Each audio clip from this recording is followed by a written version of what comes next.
Olá, Oi, professora, tudo bom? tudo bem? E aí, tudo certinho? Tudo certinho. A gente aguarda um pouquinho, né, ver se aparecem mais pessoas. Sim, sim, sem problema. Deixa eu ir vendo aqui um É, filtro para tirar essas minhas olheiras. Deixa eu dar uma eu vou olhada aqui. convidando aqui o pessoal. A senhora tá me ouvindo direitinho? Estou sim, tá super tranquilo. Eita, que filtro horrível, meu Deus. Esse aqui, melhorou.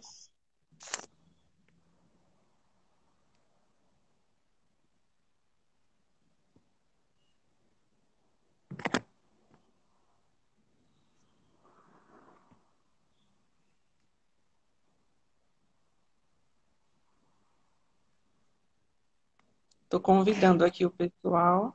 Ah, eu vou aproveitar e vou fazer isso também.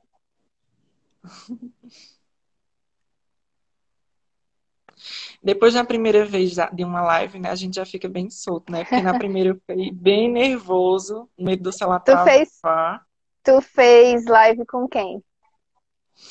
Primeiro eu fiz com uma professora de um curso técnico de análises clínicas. A gente conversou um pouco sobre a aplicação do biólogo no ramo laboratorial, sabe? Massa. É bem legal porque muita gente não sabe, né, o pessoal da biologia, sobre as Sim, análises clínicas da gente, né? sim, tem essa questão também de para esclarecer, né? Porque, obviamente, que não é uma coisa, você precisa de uma formação extra, né? Não é, da formação da gente, né? Na realidade. Mas quando você faz a especialização, aí a gente se torna habilitado. Oi, Antônio! Antônia foi da turma, não foi de imunologia que a Do, gente fez, não foi? ele foi meu aluno de fisiologia no semestre passado. Aí fez o curso. Eu lembro, Antônio se destacava sabendo as coisas lá de hematologia, eu lá bem perdido, meu Deus do céu. Ele é ótimo. Olha aí, Antônio, o Ibope que a gente tá lidando. Então, hoje a gente veio falar um pouco sobre metodologias ativas, né? A implementação de novas metodologias no ensino, porque as novas metodologias, ela tem metodologias ativas, né? Ela tem esse porte de fazer com que haja um processo de ensino-aprendizagem melhor, né? Em outras palavras, mais prazeroso, né? Como uma vez eu estava dando uma olhadinha nos teus stories daquele da aplicação da anatomia, né? Da estética, acho que era uma das aulas que você estava dando sobre estética, e eu achei muito legal sobre a pintura, né, a utilização de pinturas, massinha de modelar para fazer esse processo de ensino e aprendizagem, porque, por exemplo, o sistema muscular é um dos sistemas mais complexos do nosso organismo, né? E Sim. existem mais de 600 músculos para você memorizar, para você entender qual é a sua inserção, inervação, função, né? Então, eu achei muito lindo, diga-se de passagem, achei muito interessante. Até pensei assim, poxa, seria muito legal aplicar isso nas minhas monitorias de anatomia, né? Tu Fazer com foste que monitor de anatomia também? Eu pensei que tinha sido só de fisiologia. de anatomia e fisiologia. Ah, show de bola. Na realidade, aquelas aulas, né, são na FIP. Eu ministro lá anatomia e fisiologia da pele. E aí, assim, como é pós, né, são 2 dias. Geralmente é sábado e domingo. E aí, para não ficar tão cansativo, porque o sábado é o dia todo, né? Aí eu faço essa oficina prática justamente para dinamizar um pouco, para eles fazerem alguma coisa manual, né? Assim, para não ficar só na exposição. E aí eu aproveito essa parte dos músculos, porque é uma coisa que o pessoal da estética precisa conhecer bastante. E aí, até para dar uma fixada no conteúdo, porque assim, você vai passando os slides e dizendo, ó, esse músculo aqui é origem, inserção, função, aí acaba que não tem como eles pegarem de primeira, né? Então eu faço isso já para ser uma forma também de fixar. É legal utilizar isso na monitoria, que a gente fica tão presa, né?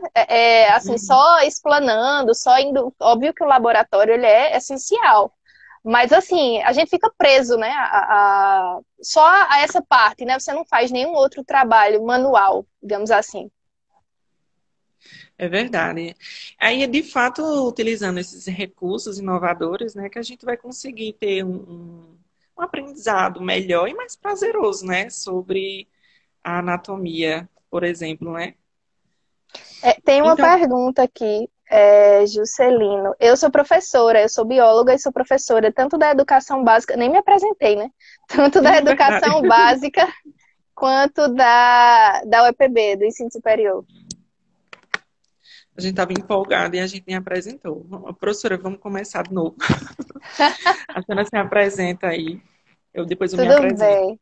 Olha só, eu me chamo Geilza, inclusive, estou fazendo pelo meu perfil pessoal, né? Eu geralmente faço pela página. Mas meu nome é Geilza, eu sou formada em Biologia, né, pela UEPB, sou mestre em Biologia Aplicada à Saúde pela UFPE e atuo tanto na educação básica, eu sou professora efetiva no Estado e sou professora substituta na UEPB, lá no Departamento de Biologia. E aí lá eu ministro fisiologia, histologia e histologia. Só que eu já ministrei bioquímica, biologia celular, enfim, todas essas áreas mais de morfologia, né? Menos anatomia.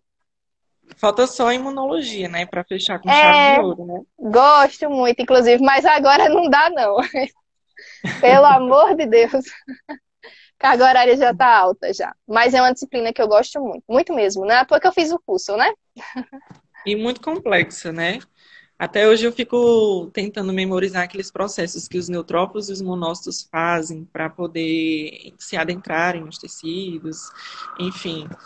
Porque eu estou fazendo especialização em hematologia, então a gente está sempre vendo isso, a gente está sempre analisando as alterações morfológicas que as células imunológicas têm, porque tudo isso, né, as variações que tem, são indícios de algum tipo de patologia que a gente tem que identificar, tem que relatar, para que posteriormente o médico ele direcione para algum tipo de doença que esteja relacionada.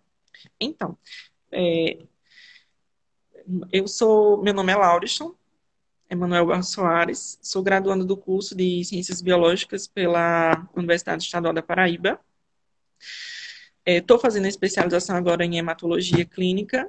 Sou membro também do Laboratório de Ecologia de Peixes. Lá eu faço basicamente o que um hematologista faz, né? Eu analiso o zooplâncton, mas quando eu estou no laboratório de análises clínicas, eu analiso as células. Então é basicamente a mesma coisa, né? Eu sou analista, em outras palavras.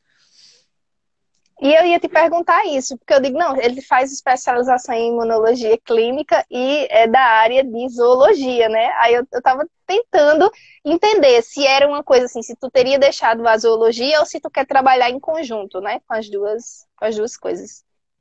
Não, eu acho que eu vou deixar até a graduação. Depois que a graduação terminar, eu finalizo esse ciclo da ecologia.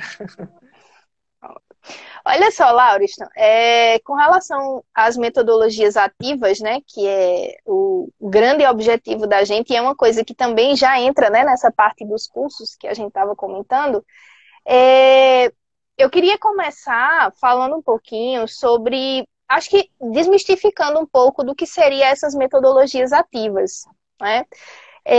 Primeiramente, a metodologia ativa, gente, são métodos, né, são formas de fazer com que esse aluno, né, estimular no aluno um processo de aprendizagem autônomo, né, que ele mesmo seja responsável e que ele seja protagonista da sua aprendizagem.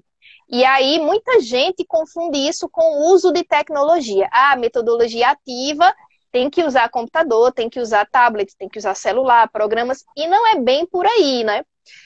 A tecnologia, ela é um recurso, né, que pode ser utilizado ou que não precisa ser utilizado. A gente tem várias metodologias ativas aí que não contam com dispositivos eletrônicos, por exemplo. Então, assim, eu acho importante, né, logo de início, logo de cara, a gente definir, né, o que é a metodologia ativa, né, essa forma de que o aluno tem de ser autônomo, né, de dirigir o seu próprio conhecimento, seu processo de aprendizagem, porque a gente, como, enquanto professor, a gente é responsável pelo processo do ensino, né? O processo de aprendizagem, ele é de responsabilidade do aluno. Só que aí foi se construindo ao longo do tempo uma postura muito passiva, né, do aluno. É uma das coisas que eu tento sempre tirar um pouco dos meus alunos. Assim, eu sempre coloco uma certa responsabilidade para que eles sejam autônomos nesse sentido. E aí eu fiz um curso recentemente pelo Estado, né, pela rede estadual, e esse curso, ele trazia muito isso, sabe? De que a gente não precisa utilizar a tecnologia. Óbvio que é muito bom, mas que não é uma coisa que a gente precisa ficar preso, né? A tecnologia, até porque esses recursos nem sempre se encontram, né? Dependendo da realidade da escola ou da universidade. Isso. Eu até estava escrevendo um artigo relacionado a isso, né? Até cheguei a publicar. Mas devido à pandemia, está lá submetido.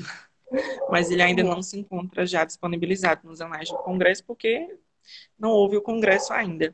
Mas eu estava dando essa leitura sobre as metodologias ativas e que o professor ele deve entender como é que funciona esse processo, né? De aplicar as metodologias ativas, porque não é só você utilizar qualquer recurso, de qualquer forma, que ele vai ser efetivo, né?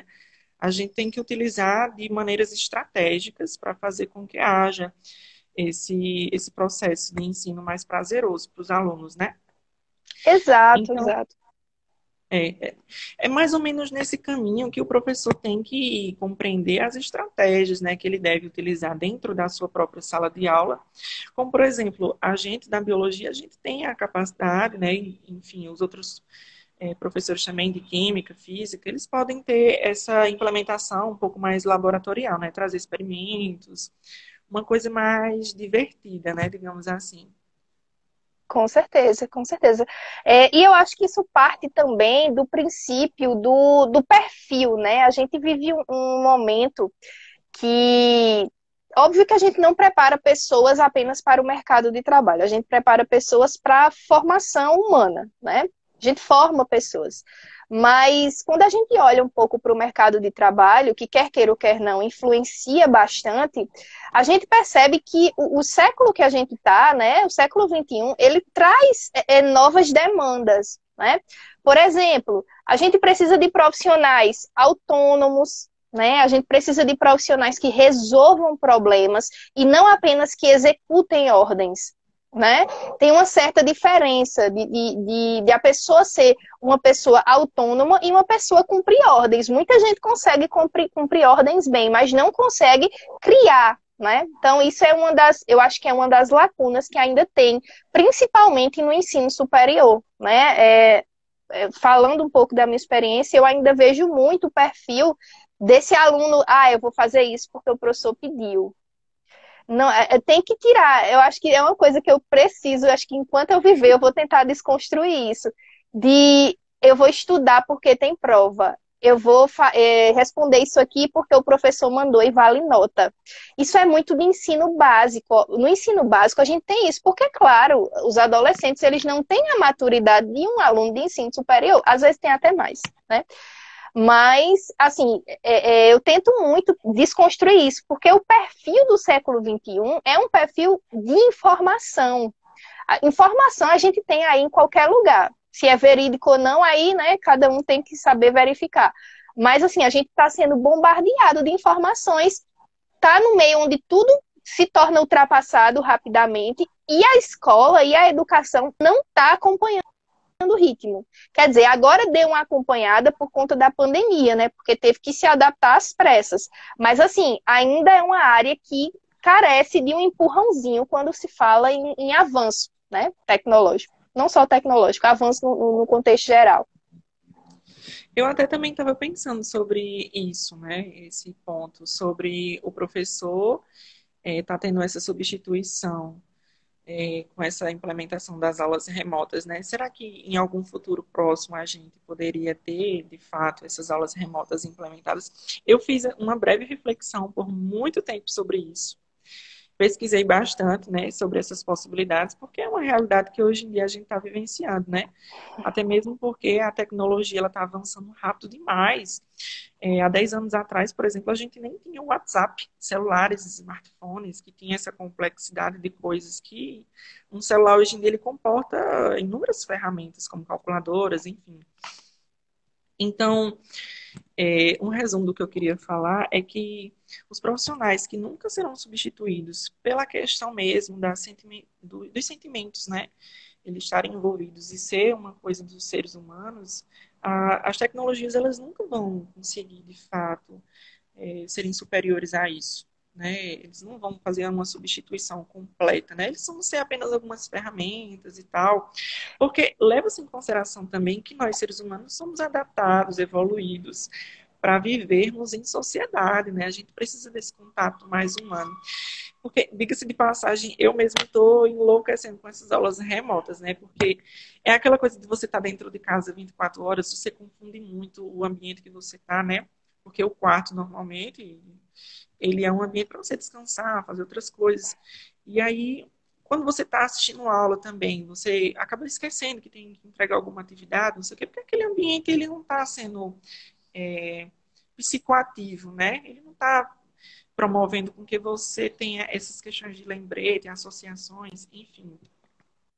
Realmente, por isso que se fala tanto, né, da questão de criar uma rotina. E aí, tem uma coisa muito louca, assim, né? Porque todo mundo fala, ai, tipo, veste uma roupa de trabalho, para você, para o seu cérebro entender, né? Que você precisa produzir, né? Vai para um local. Só que qual é a questão? Eu acho que teve uma coisa muito reversa que foi construída na minha cabeça, porque eu passei um ano estudando à distância, porque eu fazia cursinho pro Enem, né? E aí eu produzia horrores, né? Porque eu tinha que produzir horrores, eu tinha que dar conta aí de milhares de conteúdos. Mas aí o que é que acontece?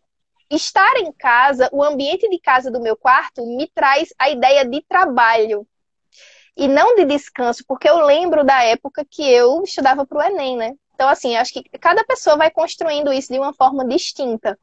Mas, sem dúvidas, é um momento que a gente precisa se adaptar. Por quê? Porque a gente nunca mais vai voltar a ser. Eu não sei se tu já parou para pensar nisso.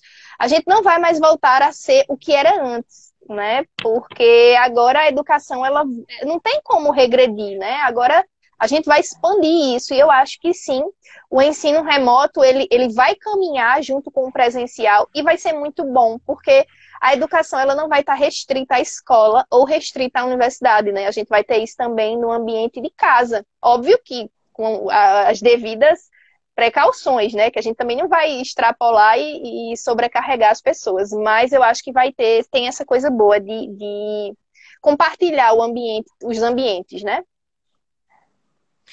Tem até também a questão que no ambiente escolar a gente pode implementar não só as metodologias ativas, né, mas também a questão dos jogos, né, que em algumas situações, quando a gente está nessa modalidade remota, algumas coisinhas ficam um pouco limitadas, né? Eu até estava vendo que existem jogos que são bem legais para a gente poder aplicar e discutir sobre isso, como o Kahoot, né, que é um joguinho simples, mas que ele tem um objetivo muito legal de fazer com que exista essa competitividade, né? Enfim, para que os alunos eles estudem bastante, sejam um pouco mais competitivos, porque eu nem sabia que a gente poderia aplicar o Kahoot nessa modalidade remota, né? Mas eu Pode. percebi que consegue, né? Só não tem mais aquela torcida, né? O pessoal lá ao seu lado. Eu usei muito. Na verdade, quem me mostrou o Kahoot foi Viviane. Eu nem sei se ela tá aí. Viviane, se tu tiver aí, tu dá um alô. Viviane foi minha monitora do semestre passado, né? E aí ela sempre trazia para biologia celular, ela mesma que fazia. Cada assunto ela fazia o Kahoot com algumas questões e foi bem super aceito na sala, era bem legal. Aí eu sempre, ela tá aí. Aí eu sempre falava, eu vou dar meio ponto para quem ganhar, vou dar um ponto quando eu estava bem generosa. Aí era super aceito, era muito bom mesmo. E é uma forma de revisar, né? De trazer uma. Porque assim, o ser humano, quer queira ou quer não, ele trabalha muito quando ele é desafiado, né? Quando ele é estimulado à competição. Então, era uma forma aí de eu colocar os meninos para dar aquela agitada, aquela adrenalina, mexer um pouquinho com eles.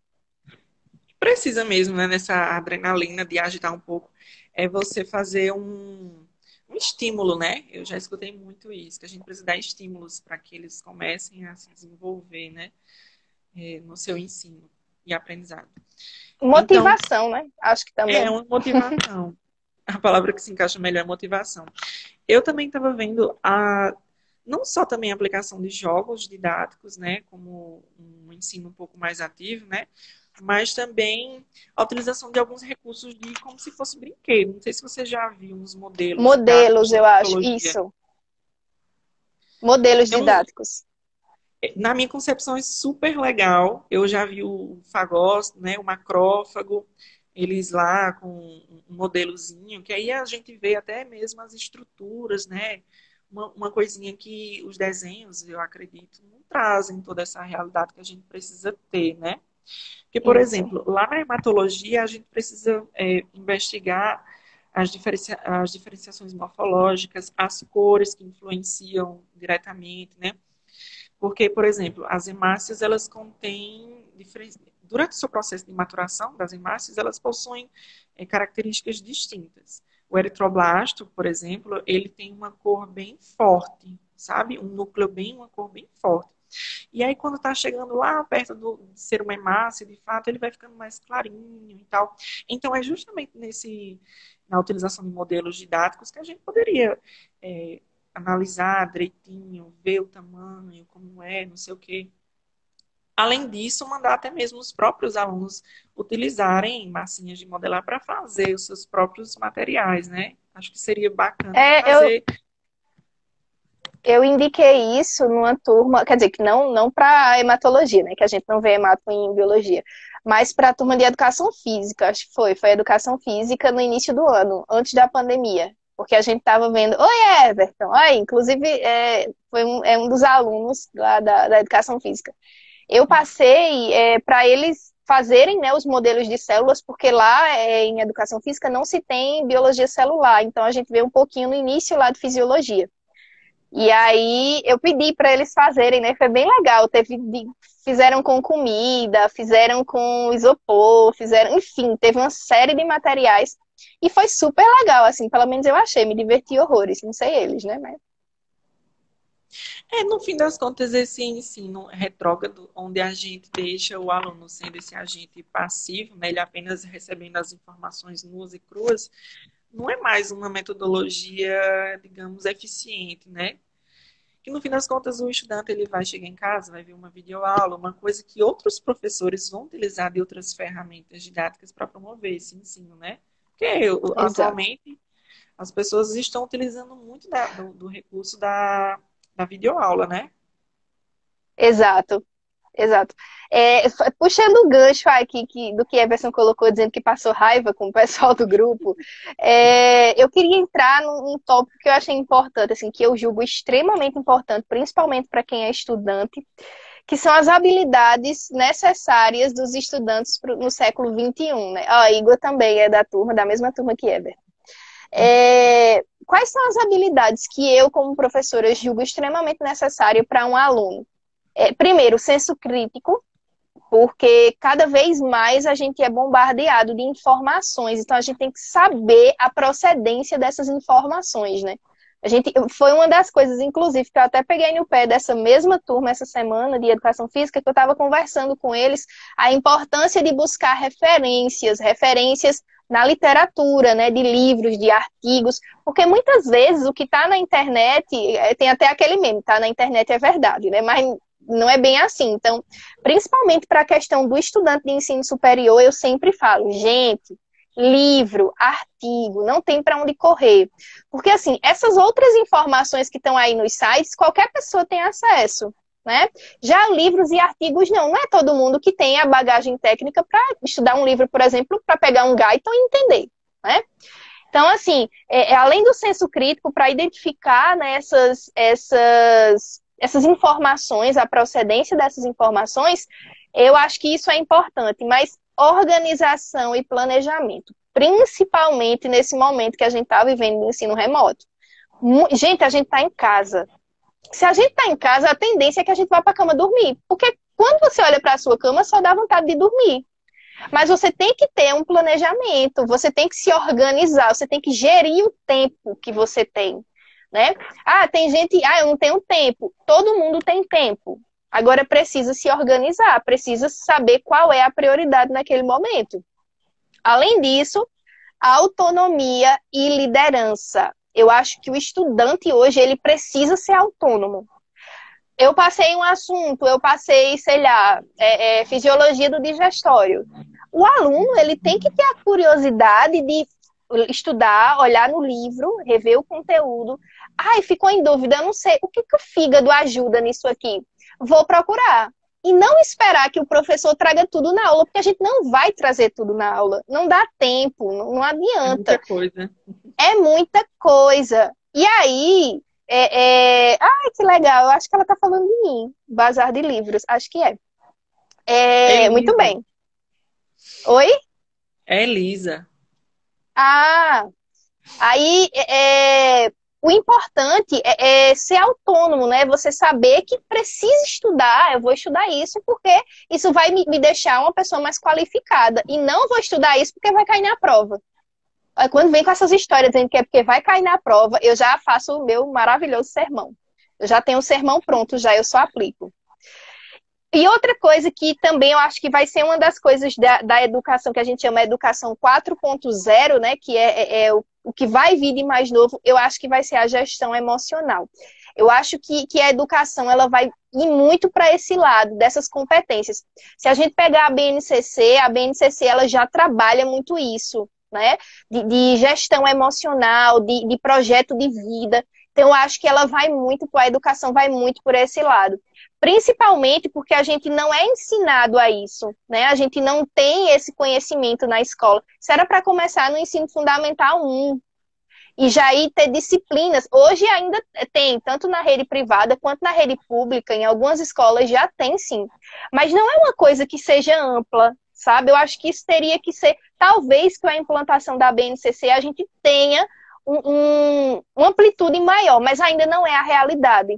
Né? E eu acho que vai muito por esse lado. É uma das coisas que eu puxo muito na minha página, porque eu acredito que você tendo autoconhecimento, você vai aprender a estudar, quer dizer, trazendo para o contexto da gente, né? Estudar. Mas você vai aprender a viver melhor, né? Mas puxando para a educação, você vai entender quais são os seus pontos fracos, quais são as suas expertises, você vai poder trabalhar naquilo. Então, eu acho essencial você ter esse autoconhecimento, né?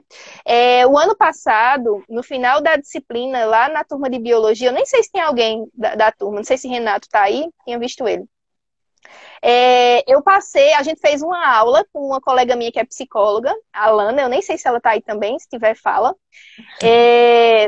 E a gente fez uma aula especial no final para falar disso, para falar de fazer a escuta, né? Falar de coisas que não era biofísica, né? Que era justamente o que eu ensinava lá. Então, eu achei muito interessante isso. Eu acho que tinha que ter isso nas disciplinas. Eu consigo fazer isso mais em fisiologia, né? Quando eu vou lá dar a parte de sistema nervoso, eu sempre puxo um pouco das áreas cerebrais relacionadas com a inteligência emocional. Mas, assim, ainda é uma realidade distante, com certeza. É verdade. A gente também tem que ter essa importância sobre o psicológico, né? O compreendimento do seu emocional. Sem A senhora tá dúvidas, me sem ouvindo? dúvidas. Tô sim, tá? Tranquilo. Eu achei que a internet tinha caído. Não, tá tranquila aqui, Lauristão. Não se preocupe. Uma das coisas que, quando a gente fala, né, de metodologia ativa, que eu acho que é imprescindível, inclusive vai ser a postagem de hoje, já dando spoiler, né, que eu coloquei, a questão, eu sempre trago, né, psiquiatra norte-americano, né, que é o William Glasser. Eu até coloquei no meu e-book também, que ele tem a pirâmide, né, de como a gente aprende. Tem várias porcentagens, e, por exemplo, lendo a gente aprende 10% do que a gente lê, ouvindo 20%, e aí ele vai dando todas as categorias. E o que chama a atenção, que não é, acho que não é nenhuma novidade, é que a gente aprende mais quando a gente cria, quando a gente explica, né? Eu acho que é daí onde vem o embasamento das metodologias ativas. Por quê? Porque através desse processo de criar, desse processo de fazer, é que a gente pode ter um maior aproveitamento, né, do conteúdo que a gente estuda. Eu estou tendo essa e foi uma das coisas que embasaram também a minha decisão, né, de como eu ia avaliar nesse ensino remoto, porque é muito complicado, é muito difícil traçar estratégias para avaliar nesse período. E eu pensei assim, eu digo, ó, quando voltar, vai voltar para a mesma coisa. Então eu acho que a hora de fazer algo diferente é agora. Que aí se cair no gosto da galera, né? Então, foi onde eu tive a ideia de criar os sites, dos meninos criarem os sites, criarem os Instagrams, porque eu acho que isso é muito importante. O fato de você criar, de você ter primeiro a responsabilidade de alimentar uma página, né? De ler para não colocar nenhuma bobagem. Então, acho que isso estimula, né, o estudante. Pode ser chato no início, mas depois, quando você vê que aquele conteúdo ele está servindo para ajudar outras pessoas, eu acho que isso é bem, bem interessante. Eu acho que talvez isso deveria ser uma forma em todas as disciplinas, né? Porque ter esse intercâmbio, eu vejo, depois que eu comecei a página, né? Eu vi várias pessoas começando também, vários alunos fazendo Instagram de resumos, tem uma aluna minha de enfermagem que fez também. Então, eu acho interessante isso, eu acho que a gente tem que estimular essa liderança, né, de o aluno ser um criador de conteúdo. Qualquer pessoa hoje pode ser um criador de conteúdo, né? Então, eu acho que o estudante, ele se sente mais motivado nesse sentido. Eu acho que também um dos recursos de metodologias ativas é justamente os materiais escolares, né? Eu sei que isso é uma peculiaridade, mas assim, quando você faz um resuminho mais coloridozinho, caprichadozinho, cheio de imagens, sei lá, isso transmite a ideia de que você está produzindo algo legal, né? Algo. Eu utilizo muito esse recurso, diga-se de passagem. Eu organizo as minhas ideias sempre num papel aleatório. E aí, quando eu vou transcrever tudo isso de uma forma organizada, isso daí vai ter canetas de cores diferentes, utilizando o marca-texto, enfim. Isso vai trazendo um processo de aprendizado, eu acredito que melhor, sabe? Eu vou conseguir, na verdade, memorizar mais a imagem que eu também consegui produzir. Eu também sou meio que por foto, sabe? Uma memória fotográfica Visual. é mais visual. Então, acho que isso auxilia bastante no ensino, né? Na aprendizagem. Com certeza. E quando você está fazendo, né, está trabalhando essa parte, por exemplo, os mapas mentais, você estimula tanto o hemisfério da lógica, né, do pensamento lógico, como também a parte mais visual, a parte das cores, né, das cores, dos sinais, dos símbolos. Então, eu gosto de passar muito, amo passar mapa mental para os meninos, eu acho que eles devem odiar, não aguentam mais, mas eu acho legal do que você fazer uma síntese, um resumo corrido. Eu acho que você trabalha mais habilidades. É porque para fazer mapa mental você tem que, de fato, estar dominando o assunto inteiro, né? Dominando. Exatamente. E é justamente esse o objetivo. Não tem para onde correr. Tem que dominar completamente para você conseguir produzir alguma coisa de qualidade, né? Até mesmo porque isso está sendo avaliado, né? Com certeza, tudo meu é avaliado. Se o estudante faz uma pergunta, como é a postura desse estudante, como ele fala, como ele se comporta, tudo isso eu olho, eu avalio, sem dúvidas. É, Então, é justamente nesse ponto que a gente toca, né? Que as metodologias ativas, elas não podem ser aplicadas de forma aleatória, né? Tem toda uma organização, né? Uma organização do seu tempo, uma organização dos materiais que você vai utilizar, os recursos. E isso vai promover, juntando tudo aí, um ensino mais prazeroso para os estudantes, né? Uma coisa mais, que não é aquela coisa de, vou para a escola, vou para a universidade, vou ver aquele assunto, ver um professor que, em alguns casos, é só para ler o slide, né? Em alguns casos. E aí, sabe, eu acho que implementar as metodologias ativas facilitem muito, tanto o trabalho do professor como para o aluno.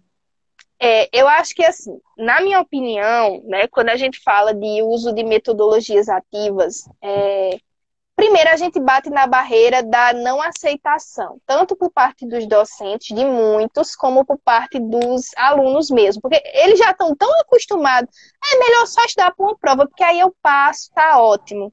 Né? E a gente sabe que não é interessante, assim. Eu não sou muito fã de prova, não, eu nunca fui. Na verdade, gosto muito de fazer, porque era mais simples. Então, claro, eu amava estudar para uma prova, né? Fazia e estava livre.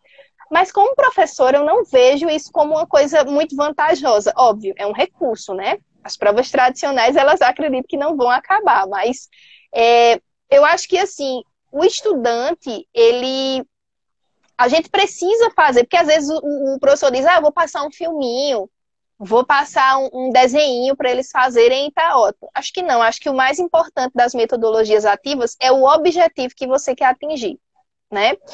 Porque o recurso você pode ter, tranquilo, mas eu acho que o mais importante é qual objetivo eu quero alcançar a partir daquela metodologia. Né? Eu acho que isso é o mais importante. Por exemplo, Geilza, qual é o teu objetivo em querer que os alunos criem sites, criem Instagrams? Não é para eu dar uma nota, porque uma nota eu vou colocar em qualquer metodologia.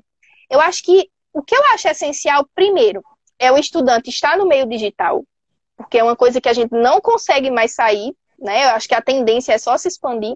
Segundo, é o estudante se posicionar nas redes sociais como profissional, e aí olhando mais o mercado de trabalho de fato. Então, seja um professor de educação física, seja um dentista, seja um fisioterapeuta, ele tem que ter uma imagem nas redes sociais, né? Então, assim, primeiro, eu quero quais são os objetivos que eu quero com aquele aluno, né? O que é que eu quero que ele desenvolva? Então, eu olho muito a questão das habilidades que aquele aluno precisa ter.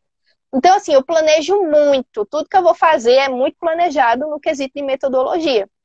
E um ponto que tu falou aí, a questão de ser uma aula mais legal, eu gosto muito disso para o ensino básico, porque, de fato, o ensino é uma motivação legal você ir para a aula, sabe que a aula daquela professora vai ser divertida, vai ter um conteúdo legal. Só que eu acho que, no caso do ensino superior, eu pego no pé dos meninos, porque eu digo assim, a motivação não tem que vir das minhas aulas. A motivação tem que vir de você. Porque quem tem que estar motivado para construir o que você quer construir é você. Eu posso dar uma aula brilhante, eu posso falar horrores, fazer jogos, dinâmicas. Se você não tiver um propósito de vida, de estudo, você não vai estar motivado, você não vai querer nada, entendeu? Então, acho que vai muito de o estudante, e eu trabalho isso no meu e-book, de o estudante descobrir por que que ele estuda. Será que ele estuda para agradar os pais? Será que ele estuda por obrigação? Será que ele tem um propósito nisso? Eu acho que aí já entra na parte e volta para o autoconhecimento. Por isso que eu acho que essa parte emocional é a base de todo o processo de aprendizagem. De fato, é a base de tudo, né? Porque até mesmo se o psicológico ele não está muito legal, a absorção do conteúdo também não vai ser legal, né? Preciso aí haver também não só o estudo em si, né? Você utilizar os recursos didáticos, mas de você também compreender até onde você pode ir, né? Porque não dá para você também comer livros, comer artigos, né? Se você já alcançou seu limite, já ficou defasado, você já não consegue mais absorver, mas ainda fica forçando, né? Eu mesmo faço isso em algumas situações, não vou mentir. Já, Todo mundo. já extrapolou e aí você continua forçando, forçando, forçando. E muitas vezes você já não está mais com. Em alguns momentos você está triste, outros nem tanto, mas aí você fica forçando aquilo ali, você não consegue absorver de fato, né? Então, é mais ou menos por esse parâmetro também que as metodologias ativas elas também são aplicáveis, né? Avaliar também o psicológico dos estudantes, né? Como é que tá, se está todo mundo bem, principalmente nessa situação que a gente está vivendo hoje em dia, né? Com essa questão do Covid, né? pegando esse gancho aí das avaliações, será que a gente pode avaliar da mesma forma do presencial, né? É, eu Nessa situação acredito que não. de Pronto, eu ia até falar sobre isso, que a parte, o ativismo, né, não vai só na metodologia, vai também no processo de avaliação, né? Eu não sei se tu já ouviu falar, enfim, não sei aí nas disciplinas de licenciatura, né? Mas tem a questão das rubricas, né? E que você faz o processo de autoavaliação. Então, é uma das coisas que eu quero fazer também com os meus alunos. E aí todo mundo fala, mas na rubrica é óbvio que o aluno vai dizer que é 10 em tudo. Um aluno imaturo, né? Que vai se avaliar, ele pode colocar 10 lá em tudo, mas quando ele vê a rubrica, ele tem consciência do que ele de fato, do nível no qual ele está. Né? Então, eu acho que assim, o processo da utilização de rubricas é muito interessante, não é nem para a nota do professor, mas para o aluno saber qual é o nível que ele está, né? E em onde ele pode melhorar. Então, eu acho isso de extrema importância. Eu não ligo muito, Lauriston, com algumas coisas burocráticas, sabe? Por exemplo, falta. Óbvio que tem aquela coisa de que o aluno tem que ter 75% de presença, e aí você, né, óbvio que tem que seguir aquilo ali, é regra. Mas assim, eu acho que o aluno, quando ele falta a aula, ele vai arcar com a responsabilidade de não ter assistido aquela aula. Ele vai repor o assunto. Eu acho que isso no nível básico ainda é cabível por uma série de questões políticas, né? Políticas educacionais. Mas no nível superior, eu acho que o meu perfil de aluno, não sei se é porque eu era assim, mas o meu perfil de aluno superior é aquele aluno que ele vai para a aula porque ele precisa aprender, porque ele precisa ser um bom profissional. Não é para não ser reprovado, porque não faz sentido. Se você escolheu aquele curso e permanece nele, não faz sentido você não querer ir para a aula, né? Então, assim, eu acho que tem muita coisa, e aí falando do nível superior, tem muita coisa que eu acho que isso tira um pouco a autonomia do aluno. Assim, tem umas regras que às vezes acabam deixando o aluno como um aluno de ensino básico. É uma das coisas que eu critico, assim, que eu acho que o aluno ele deveria ter um pouco mais de liberdade para decidir algumas coisas. Mas, enfim, aí é uma questão, uma estrutura que vem lá de cima, e não é uma coisa que é facilmente mudada, né? Mas, assim, que o processo de ativo, ele vai da metodologia ao processo de avaliação, né? Desde o planejamento até o processo de avaliação. Só uma coisinha para eu te passar a fala. Por exemplo, no semestre passado, né, 2019.2, eu sempre combinei com todas as minhas turmas, uma das notas, eles escolhiam como eles queriam ser avaliados. Se eles queriam exercício, se eles queriam um seminário, se eles queriam uma roda de conversa. Então, assim, eu dei a eles a autonomia, primeiro, de o grupo entrar em consenso, que é uma das coisas parece que quando você joga uma coisa para um grupo decidir, parece que você está colocando um pedaço de carne lá para os leões, né? É um problema. As pessoas não têm gestão, os alunos eles não têm gestão de liderança, né? Mas eu sempre dizia, decidam-se, eu quero um parecer final, né? Então eu também gosto de conceder essa autonomia para eles. Ai, minha monitora entrou aqui, Thalita, lindíssima.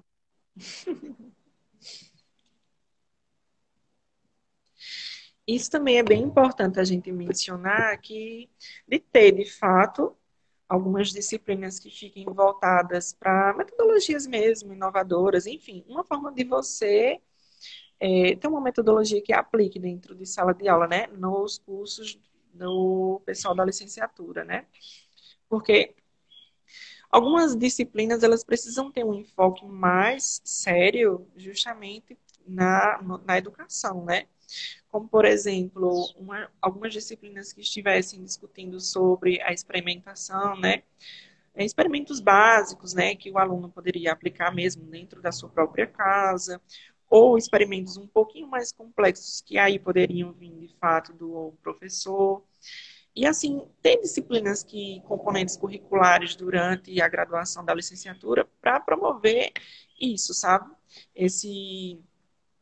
Essas metodologias diferenciadas. Não só aquela que fica lá no quadro, aquela coisa de escrever no quadro, dar uns 5 minutinhos para copiar, que hoje em dia isso nem está sendo mais tão aplicado, né? Isso já foi substituído pelos slides, né? A apresentação do PowerPoint.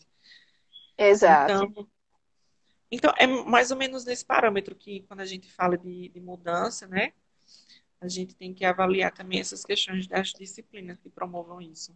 Isso, e eu acho que assim, Lauriston, essa questão que tu falou, a licenciatura, ela não vai ser mais a mesma. Eu acho que vai ter que ter um programa aí que faça uma reestruturação da base curricular. Por quê? Porque você vai ter que ter disciplinas que você viu o auê que teve agora dos professores de a gente não saber lidar com algumas coisas. Então, eu acho que o aluno de licenciatura ele vai precisar dessa preparação do digital, né? E aí, aproveitando que Thalita tá aí, eu acho que ela ainda tá. Thalita é minha monitora de fisiologia, né? E uma das coisas que eu também vejo muita importância é o programa de monitoria. Embora a Thalita não seja licencianda, né? Ela é bacharelanda lá em odontologia, mas eu sempre trabalho muito isso com os meus monitores, e Viviane também, né? Quando foi no semestre passado. Porque eu digo, olha, o monitor, ele não tem que só tirar a dúvida do aluno. Ali é um estágio, é como é que ele vai ser professor, né? Mesmo que, por exemplo, Thalita não queira ser docente, ela queira atuar só na clínica. Mas eu sempre preparo ela, eu digo, olha, a gente planeja junta, tá aí, ela não me deixa mentir, a gente faz o planejamento juntas, a gente faz, subalterno, a gente faz a avaliação juntas, então eu avalio junto com ela participa da atribuição de notas, tá? Ela elabora os formulários, né? Coitada, tá cansada de elaborar esses formulários. Eu também ajudo. Então, assim, eu acho que tem que ter isso. O programa de monitoria da universidade, ele é muito importante para formar pessoas, para formar futuros docentes ou não, né? Formar estudantes mais autônomos. E eu acho que é papel do professor. Muitas vezes o orientador, já vi alguns casos, pede o monitor e se vira, vai tirar dúvida dos alunos e não tem um programa de monitoria. Acho que a monitoria é muito mais do que ter alguém para tirar suas dúvidas. É alguém que você vai formar, né? Vai ajudar aí nessa carreira docente. Então, é uma das coisas que eu vinha trabalhando com Viviane e agora estou trabalhando com Thalita. Eu acho muito importante. Isso você também foi monitor, né, Lauriston? Então, você tem Eu propriedade. ia até falar sobre isso também. Eu, antes da monitoria, não pensava nem um pouco sobre a docência. Nem um pouco. Eu sempre estava tentando ver as atuações do biólogo, sempre estava dando uma olhadinha no licenciamento Tu és de ambiental, né? licenciando ou é do bacharelado? Eu sou da licenciatura. Sim.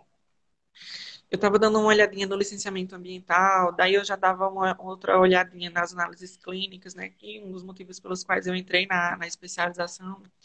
Eu dava outra olhadinha também, que o nosso conselho está meio que tentando ver com que a gente tenha uma atuação na estética, né? Aí eu sempre ficava nessa partezinha, né? Tentando ver aí outras opções. Mas depois que eu entrei na monitoria, eu vi que, de fato, eu tenho essa habilidade para lecionar aulas. Isso, para mim, mudou totalmente a perspectiva, tanto do curso, como também pelo meu lado profissional, né? Porque na monitoria a gente tem essa liberdade de ver como é que a gente atua nisso, de se autoavaliar, né? Porque quando eu recebi muitos feedbacks legais do pessoal de educação física, eu fui percebendo, poxa, eu acho que eu tenho algum tipo de habilidade com isso daí. Poxa, eu acho que eu devo repensar se eu quero mesmo trabalhar nas análises clínicas ou se eu quero a docência, né? Então, através desses feedbacks que eu fui recebendo, né, da galera de educação física, eu fui me autoavaliando assim, será que acho que eu vou dar certo na docência, né? E Então eles eu eram comecei, meus alunos. Eu era, via eu falar muito bem de você. Eles eram da bioquímica, né? Era uma relação de amor e ódio com a minha disciplina. Eu dava bioquímica lá e eles sempre falavam do monitor de fisiologia. No caso era você, né? Lá era, eu não ministrava fisiologia, eu ministrava bioquímica. Mas aí agora eu tô com fisiologia. era eu mesma. Eu acabei lecionando com eles alguns conteúdos, como fisiologia do sistema nervoso, dei umas pinceladas no sistema cardiovascular e quando eles precisavam de um suporte antes das provas, eu dava todo aquele geralzão, né, com eles. E aí, nesse momento, eu aplicava algumas metodologias ativas, como a utilização mesmo do Kahoot. utilizei muito Kahoot. E aí eu levava, da última vez que eu levei, foi um saquinho de jujuba, um negocinho daqueles de bis. E aí, Comida, amo. nossa, Ganha isso daí qualquer aluno. ganha, com certeza. Já fica com aquela questão da competição, né? Todo mundo também, a socialização influenciando, né? E você dá o seu melhor para conseguir o prêmio, né? E é Isso. justamente o objetivo da monitoria, né? Conseguir fazer com que o aluno compreenda se ele quer mesmo a docência ou se ele não quer, ver a possibilidade disso, daquilo, outro. Porque não é só o licenciando que vai poder lecionar, né? Mas também outros profissionais que se especializarem em algum determinado tema vão poder também lecionar, né? Laura, Thalita tá dizendo aqui, Deus me livre se eu fosse precisar ministrar sistema nervoso. Eu tô tendo uma ideia aqui muito legal, Thalita. Mas não se preocupe, Thalita, não vou pensar em alguma coisa aí com esse sistema nervoso, viu, Thalita? Você tem que quebrar aí esse medo que você tem. É, e tem Vou que colocar a avaliar. Thalita para dar aula, vou colocar a Thalita para dar aula de sistema nervoso. É um dos mais complexos, tirando o muscular, viu? Tem, tem Eu, eu completo. prefiro, eu prefiro muscular, na verdade. Eu gosto Não, muscular, assim, eu sempre puxo, pego no eu pé do acho povo muito de educação músculo. física. Muito músculo, muita inervação. Realmente, é complicado nesse sentido. Socorro, Jesus. Mas olha só, eu acho que assim, Lauriston, eu sempre defendi a monitoria, né? Eu fui monitora por 3 anos na minha graduação, desde o segundo período eu já estava lá correndo para a monitoria. E eu acho assim, eu tenho um carinho muito grande, porque se todo aluno de licenciatura soubesse, né, o quão importante é o processo de monitoria, é você ser monitor, que é ali onde você vai ver, cara, se você tem habilidade, como você falou, né, se você gosta, é ali onde você vai lidar com as pessoas. Porque enquanto você não vai para os estágios, né, os estágios geralmente são no final do curso. E aí, antes disso, você tem a oportunidade, né, de colocar a sua prática docente, de ver, aprender com o professor. Então, acho que por isso, e aí é onde entra a responsabilidade do docente, né, de orientar esse aluno, de fazer de fato um programa de monitoria e não soltar esse aluno para ir tirar dúvidas. Eu acho que é bem mais que isso, como eu já tinha falado. E aí eu sempre prezo por isso, né? Thalita, coitada, meu Deus. De vez em quando chega um áudio para ela no WhatsApp, eu acho que ela já fica transtornada. Uma das coisas que a senhora não, a senhorita, né? A senhora fica. A velhinha A já. senhora aplicou uma metodologia ativa, acho que meio que sem querer, no curso de imunologia. Quem é que fez o curso e a questão dos linfócitos auxiliadores, da Denise, que tentava mediar, lembra? O exemplo. Isso aí fixou completamente, né? Porque foi um momento de todo mundo dar aquela risada e tal. Os linfócitos T auxiliadores, os CD4, CD8, né? Tem os que Da briga. começam a fazer a briga. Aí lá vem Denise, o linfócito para tentar regular o Apaziguar equilíbrio. era. Ai, É, eu uso muito analogia nas minhas aulas. Muito, tipo, assim, demais. Eu tento. Porque quando a gente faz essas analogias, é que a gente consegue fixar, né? Eu acho que isso é importante, de você fazer analogias, de você buscar outras formas de explicar. Então, é uma coisa mais palpável. Eu sempre faço analogia, principalmente com comida, né? Comida é uma coisa que todo mundo gosta, todo mundo fixa. Mas, assim, eu já expliquei, por exemplo, contração muscular, né? De musculatura esquelética, com a relação de um romance, de um namoro. E aí deu certo, né? Então, eu sempre busco, quando eu estou estudando para dar aula, eu sempre digo, meu Deus, como é que eu poderia fazer uma analogia aqui? Eu acho importante isso, do que você ficar só repetindo o assunto nu e cru, né? analogias, elas são melhores de fazer a compreensão do conteúdo, né? Eu acho incrível. Porque eu mesmo fico fazendo analogias quando eu tô.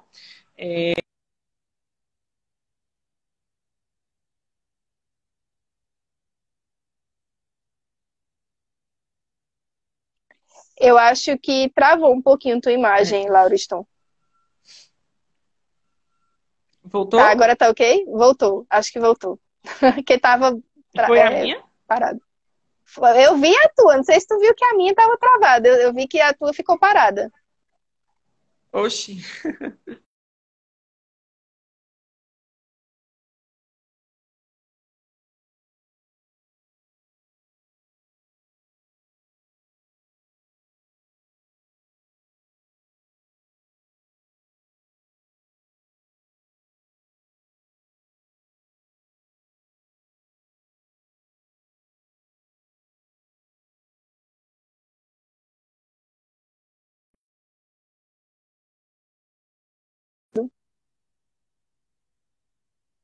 Voltou. Ok. Pronto. Tá, acho que tá um Ainda bem. pouquinho trêmulo, deve ser o sinal de internet. É, deve ser. E quando, e Esse quando mundo. isso acontece no sistema durante a aula, é uma maravilha. Eu não sei se Camila está aqui, que ela é professora também da UEPB, eu só vi Jéssica. Mas Camila também passou por uma dessa. Eu estava conversando com ela, ela disse que na hora os alunos começaram a dizer, professora, a senhora está sumindo. E aí era a internet dela que na hora da aula caiu. Mas aí ela conseguiu resolver a situação. Mas é uma das coisas Ba- que é passível de acontecer, né? Bate aquele desespero, principalmente quando é estatística, né? Matérias de Vixe cálculo, Maria, que meu você pai tem que do estar céu. fixado naquilo dali, e aí a internet cai, enfim, é uma das desvantagens do ensino remoto, né? É, com certeza. E eu acho que tem que ter uma compreensão disso. Eu acho que professor, o aluno, ele não pode ver o professor como um vilão, né? Embora tenha hora que dê vontade. Mas eu acho que o aluno tem que ver que da mesma forma que ele está passando por dificuldade, a gente também está. É muito diferente. A minha preocupação de o aluno entender redobrou. Porque quando você está presencialmente, você parece que você tem mais segurança para sanar a dúvida daquele aluno. Porque você consegue ver se ele entendeu ou não, né? Esse contato visual. Quando a gente está no ensino remoto, a preocupação em o aluno aprender, ela dobra. Por quê? Porque eu não estou perto daquele aluno. Eu não sei se de fato ele entendeu. Ele pode assinar com vergonha, dizer entendi e não tem entendido.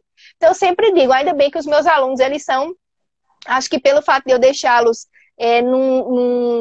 à vontade, né? Eu deixo eles sempre à vontade, eles não têm muito essa questão de dizer que não entendeu. Então eles ligam o microfone, cantam junto comigo. Lá não tem esse problema, não. Mas tem essa questão, essa insegurança da parte do professor de saber se o aluno realmente aprendeu, né? Entendeu. Eu vi que nas suas aulas você coloca algumas musiquinhas antes de dar a entrada mesmo aos conteúdos, né? Isso é bem legal, diga-se de passagem, porque já traz um, um sentimento já, né? Descontração. Descontração, de relaxar, assim, poxa, não é aquela aula pesada que eu vou ter com aquele É, eu, professor. eu sempre engano os meninos, né? Principalmente nas aulas de fisiologia, que a aula vai ser bem pesada. Eu estou nos conteúdos agora extremamente pesados, né? Os que eu acho mais tranquilo é pele, musculatura, é, a parte de ósseo. Aí agora eu tô entrando na parte mais visceral, urinário, aí tem muita coisa, digestório. Aí eu sempre digo, eu vou enganar os meninos. Aí boto uma música bem animada, que é para o carro do ovo, exatamente. Bota uma música bem animada, que é para eles relaxarem. Eles cantam, ligam o microfone, super à vontade. Aí depois é que eu começo. Porque como eu postei um dia desses, né? Tem sempre um líder emissor, né, emocional. No caso da aula, é o professor. Nós somos emissores emocionais. Então, se a gente chega de uma forma cabisbaixa, de uma forma que não coloque a motivação, não imponha um ambiente ideal para aquele aluno, a gente não vai conseguir ter uma aprendizagem satisfatória. Então, eu sempre jogo aí um calypso, sei lá, um bonde do Tigrão, um negócio assim bem animado, né? Às vezes eu boto umas roedeirazinhas também, mas para aquele aluno, ele já chegue assim, cara, vai ser legal. Alguma coisa diga a ele, vai ser legal, eu gosto dessa música, eu começo a cantar, eu começo a rir. E ali você cria um ambiente de motivação, um ambiente positivo para aquele aluno. Então, eu acho isso muito importante. Eu acho que, inclusive, a gente deveria fazer uma playlist, né? No Uma final disso playlist. tudo, eu vou botar um CD, eu vou criar uma playlist no. Ah, vou criar uma playlist no Spotify agora, com as músicas das minhas aulas. Ô, professora, eu acho que a live ela vai se encerrar, porque o Instagram só fica uma Eu tô hora. olhando aqui, eu acho que vão já derrubar a gente. Vão. Mas a gente Exatamente. Eu não estou te escutando, Lauriston, direito. A gente encerra ou inicia outra? Não sei. Não sei, eu acho que, assim, pelo que eu vi, a gente discutiu